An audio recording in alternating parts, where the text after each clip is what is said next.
Ma rencontre avec Lemmy, c'était au Speakeasy, le club à Londres où tous les musiciens allaient. Et donc, moi, j'ai menti sur mon âge pour devenir membre à l'âge de 17 ans, au lieu de 21 ans. Ce qui m'a permis de traîner au Speakeasy pendant 4 ans avant de rencontrer Lemmy. Oui, c'est ça, 17, 21. Donc, j'ai rencontré Lemmy au Speakeasy. C'est Irène qui m'a introduit, une grande copine à moi depuis 2 ans à l'époque. Et donc, on s'est rencontrés tard le soir au Speakeasy, au bar.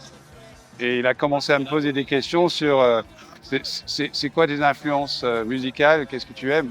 Et moi, je suis parti tout de suite dans les groupes des années 60, les début des années 60, les groupes surtout britanniques. Et j'étais très surpris parce que lui aussi, il aimait ça. Et moi, j'attendais que Lemmy, étant donné qu'il est dans Rockwind, c'était un groupe progressive rock, space rock et tout ça, mais il avait exactement les mêmes goûts que moi. Donc on a enchaîné là-dessus, on a passé une bonne 3/4 d'heure comme ça. Et après ça, on a enchaîné sur la Seconde Guerre mondiale, tous les deux férus de l'histoire, et férus d'une autre histoire, c'est-à-dire l'histoire des personnes. Et donc on a parlé beaucoup de ça, sens d'humour c'était le même, tout ce qui est les Goon Show, Monty Python, tout ça. Donc on s'est retrouvés avec beaucoup de choses en commun. Et lui montait à cheval et moi aussi. Donc il y avait pas mal de choses en commun. J'avais 21 ans et lui 28.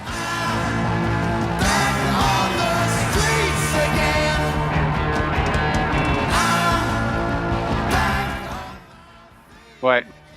Alors j'ai dû avoir 8 ans et j'étais en train de pianoter sur le piano à la campagne chez mes grands-parents. Et ma grand-mère a vu ça, et elle a commencé à dire bon, je t'apprends le solfège, mon petit. Et avec une règle, elle me tapait sur les doigts. J'aimais pas ça du tout. Donc j'ai refusé le solfège. J'ai continué à pianoter tout seul. Mais la baguette de bois, la petite règle, ça m'a dit tiens, tiens. Et c'est comme ça que ça a commencé. Donc à l'âge de 9 ans, je tapotais sur tout ce que je trouvais, jusqu'au moment où il me fallait une batterie. Et on m'a donné une caisse claire pour mon anniversaire. Et c'était pas assez, mais on n'avait pas d'argent. Donc je suis sorti dans la rue, de porte à porte, laver des voitures dans tout le voisinage. Et c'est comme ça que j'ai commencé à acheter toutes mes batteries. J'ai lavé des voitures pendant 3 ans, tous les soirs, tous les week-ends, etc. Voilà.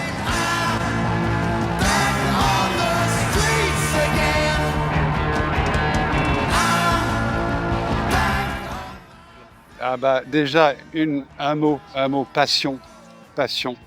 Une devise qui ose gagne. Il faut oser dans la vie. L'autre chose, c'est que quelque part, le qu'en dira-t-on, ça tue. Il faut oublier tout ça. Et que quelque part, ça, empreinte digitale, moi j'ai le mien, la mienne, et sur 8 milliards, je sais pas quoi, de personnes sur Terre, on est tous différents. Donc être fier d'être différent, et il faut être de plus en plus différent, plus soi-même. Créez votre propre œuvre d'art, parce que c'est le seul corps que tu vas avoir. Et quelque part, la seule chose qui rejoint toute chose vivante sur Terre, c'est que tout le monde est né et tout le monde va mourir. Le reste, c'est le voyage. Donc profitez du voyage. Et tout le monde a 2 vies, 2. La seconde vie commence le jour où on se rend compte qu'on n'a qu'une.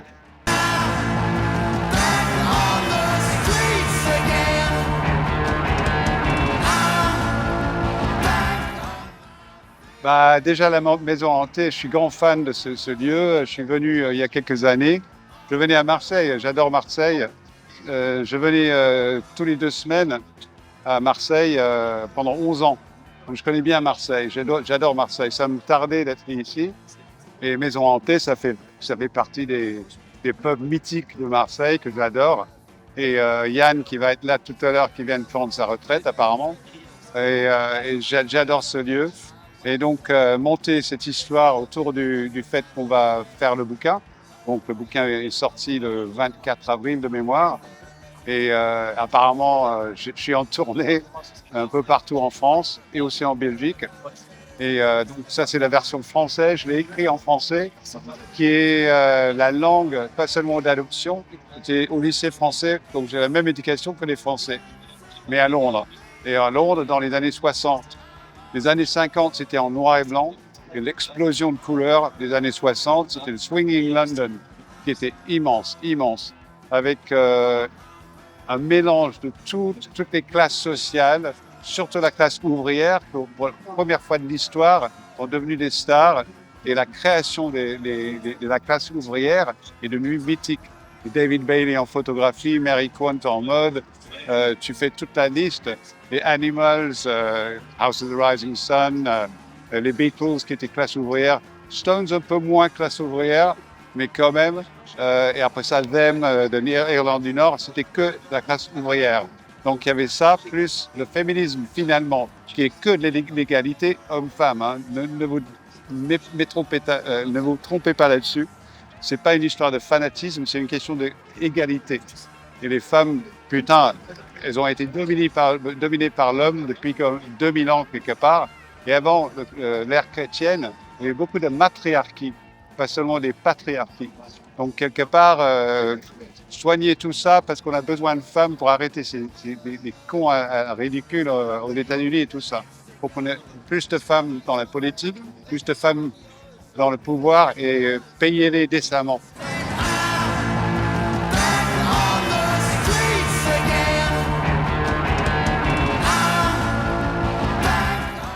Bah pour moi, un grand copain à Marseille que j'ai depuis longtemps maintenant, c'est Striker de Sabertooth, qui est probablement un des meilleurs disquaires de France en ce qui concerne le métal et le rock.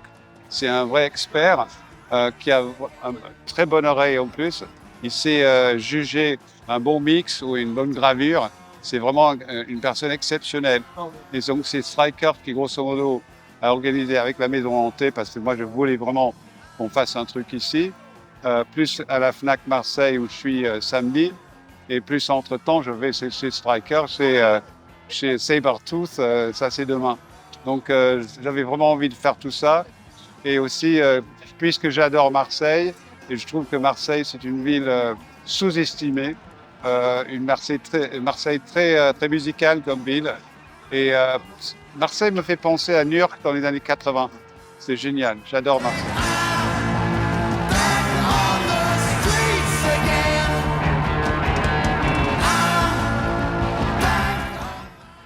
Alors, le livre, j'ai commencé à l'écrire il y a 11 ans. La dernière fois que j'ai vu l'ami, c'était assez émotionnel. On ne s'est pas vu depuis 10-15 ans. Lui, il est parti aux États-Unis vivre là-bas, à Los Angeles, en 91. Moi, je suis venu vivre en France en 88. Donc, quelque part, on s'est perdu de vue. Et je l'ai vu la dernière fois au Zénith à Paris. Et c'était après ce renouvellement. On était vraiment comme queue et chemise, comme tout au début.